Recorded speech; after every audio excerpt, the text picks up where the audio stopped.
অন্য আরেকটি পক্ষের আগেই এই নামে তিনি দল নিবন্ধনের জন্য আজকে না আরও আগেই তিনি নির্বাচন কমিশনে দরখাস্ত করেছিলেন।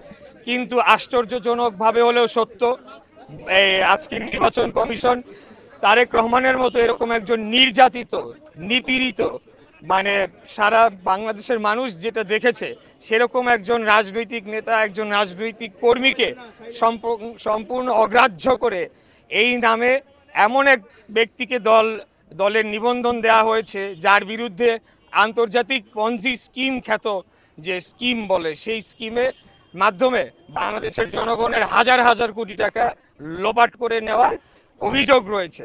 তো আমরা বলতে চাই যে সেটি একটি যেমন বিষয়, আরেকটি বিষয় হলো যে কেন তারেক রহমানকে রাজনৈতিক দলের নিবন্ধন দেওয়া হবে না, আর যদি ওনাকে না দেওয়া হয়ে থাকে আর কোন কোন দল শর্ত সম্পূর্ণভাবে পূরণ করে এই বাংলাদেশের নির্বাচন কমিশনের তারা নিজেদের নিবন্ধন সম্পন্ন করেছে, সেটি প্রত্যেকটির অডিটেড রিপোর্ট জনসম্মুখে পাবলিশ করতে হবে। আমরা 3 মাস আগে আমি কয়েকটি রিপোর্ট দেখছিলাম, অত্যন্ত সংখ্যাজনক। সেখানে একটি পার্টি তার ভারতের বিজেপির আদলে গড়ে তোলা সেই পার্টি, মার্কাও একই, নামটাও একেবারেই কাছাকাছি, নামটা মনে আসছে না এই মুহূর্তে, বিএফজিপি বা এরকম আর কি, একই আদর্শ নিয়ে তার রাজনীতি করে। তো কিভাবে এই দলটি নিবন্ধন পেল? যখন তাদের অফিস খুঁজতে যাওয়া হলো, তাদের কোনো অফিস খুঁজে পাওয়া গেল না, একটা ফ্ল্যাট বাড়ির ভিতরে তারা করেছে।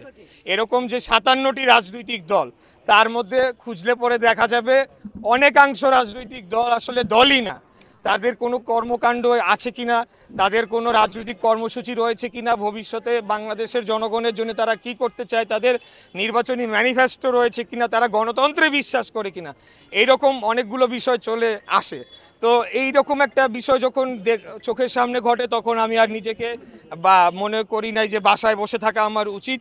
কারণ তারেক রহমানদের মতো ছেলেরা, এর আগে নুরুরাও একই ধরনের কষ্ট করেছে, তারা নিবন্ধন পায় না। আর সেখানে বিজেপির আদলে একটা দল, তাও কোর্ট থেকে অর্ডার নিয়ে তারা হয়েছে, এবং জাতীয় লীগ নামে একটা দল,